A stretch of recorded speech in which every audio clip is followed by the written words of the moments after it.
I love The Toxic Avenger.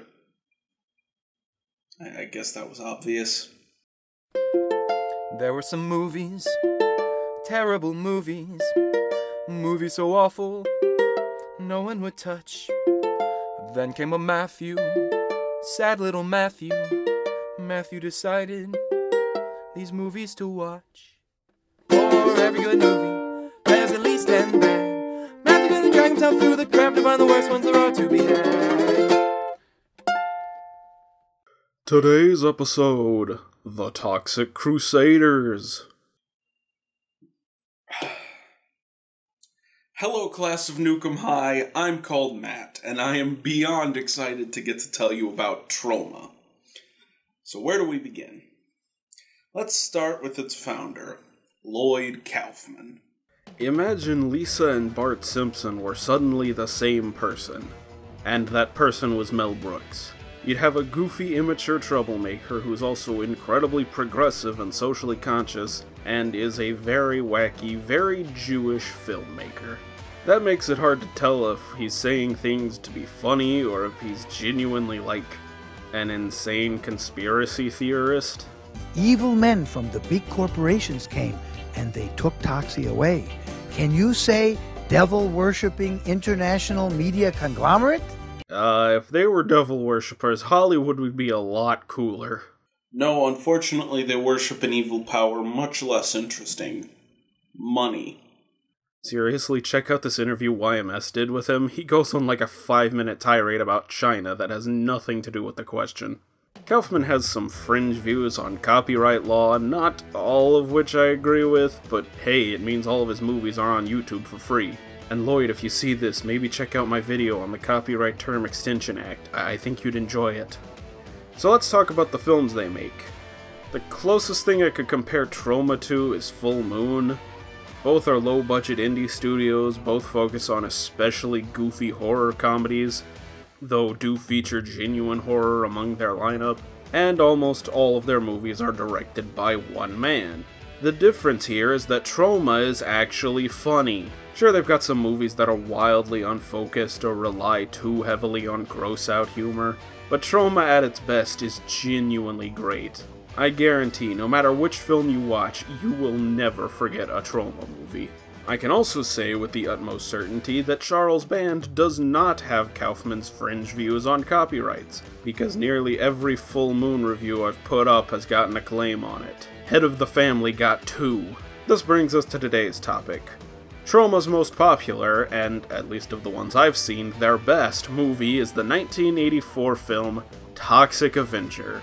This is, unironically, one of my favorite movies and easily ranks among the best horror comedies ever made.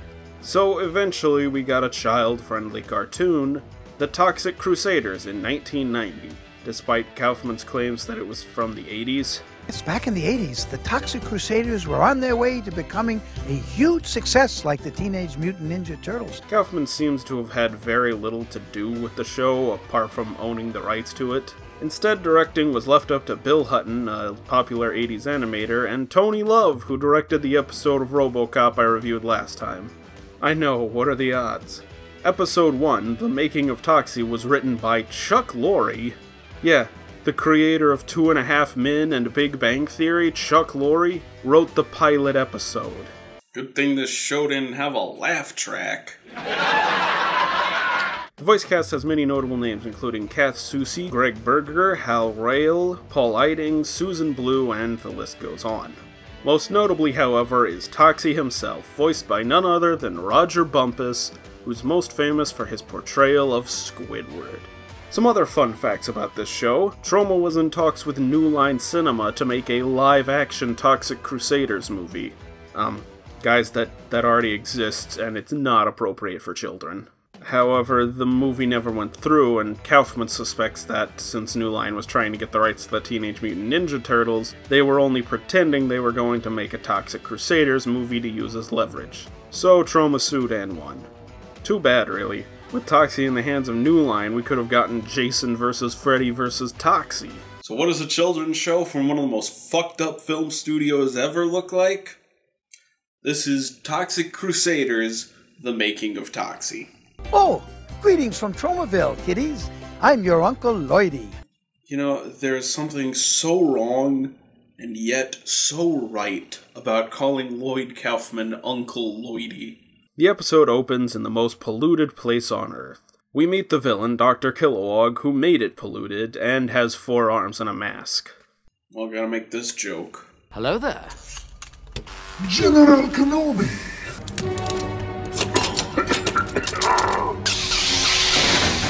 We also meet his sidekick, who's wearing a smiley face button. He's some stupid hippie who wears a smiley face button.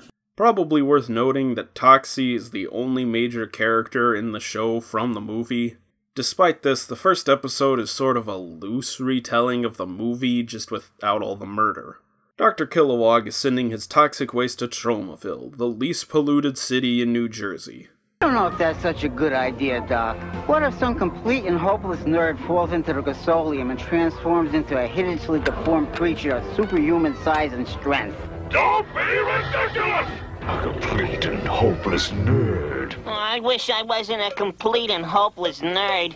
Hey, wait. Is this show actually clever? Here's Melvin, a complete and hopeless nerd who runs into women who aren't smart enough to move out of the way when a man in a mop bucket is coming right at them. He's about to become the victim of a prank in which the bully girl tricks him into wearing a tutu in front of everyone.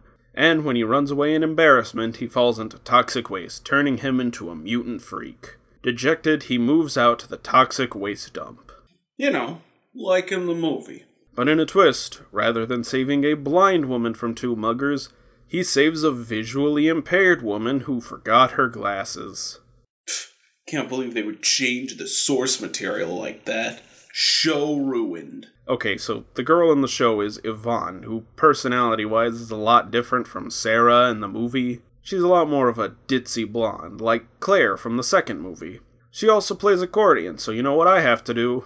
Mama's got a squeeze, but she wears on her chest. And when Daddy comes home, he never gets no rest. You'd almost think it was an innuendo the way they talk about it, though. Hey, sweet thing, you got something we want. Wanna guess what it is? Here's where the show starts to deviate from the film. Toxie throws one of the bullies into a vat of acid rain, causing him to become a mutant creature. Then, while walking down the street, Toxie's Spidey sense, which he didn't really have in the movie, kicks in. Huh? Hey! Bad guys are trying to destroy that orphanage! That's not right! And my mop is alive. That's new. He sees an orphanage that's about to be torn down to build a toxic waste dump. And this is definitely illegal on someone's part. Either they have no right to build on this land, or Toxie is about to get in legal trouble. We understand your name is Melvin Junko. Not anymore. From now on, my name is Toxie, and I'm a crusader against pollution, crime, and other stuff. You're goddamn right it is. Of course, the villain is pissed when the mutant bully shows up and says he'll kill Toxie. Look out! Are you okay, Toxie? Actually, I'm feeling a little run down. And like that, the toxic bully is dead. Then we get this shocking reveal. Dr. Kilowog is an alien! I mean, he has 4 arms and purple skin, I kinda figured. He also breathes pollution, which makes him a better Captain Planet villain than any Captain Planet villain ever. Also, I just now noticed he has a watch on all 4 of his hands, which is kinda clever. My point is this, Bughead. This is my planet, even though I don't look like I'm from it. And this is my town, which means it's my job to keep it safe, beautiful, and free from pollution. You're goddamn right.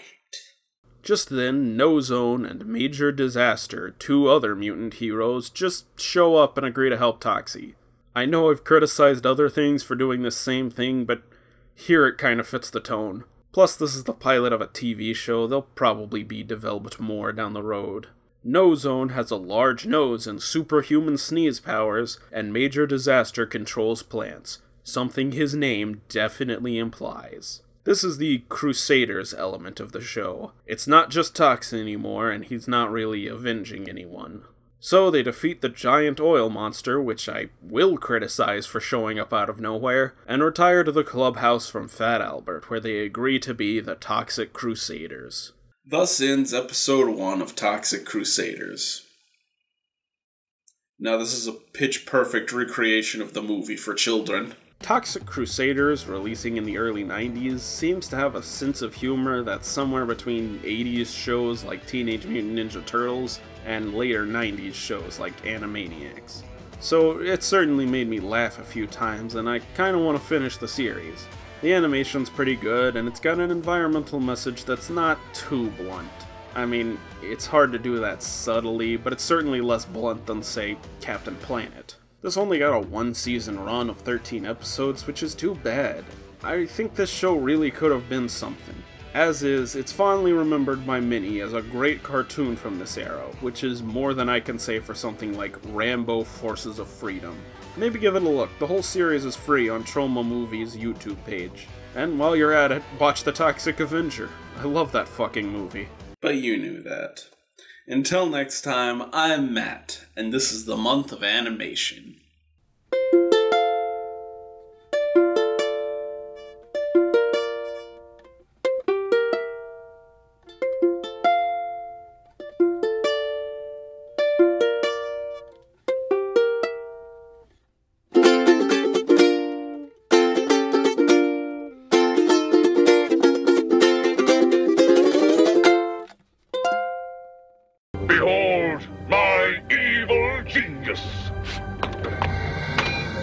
If you love your puppy, give him Wolf dog food. The dog food that makes your puppy woof all over the place.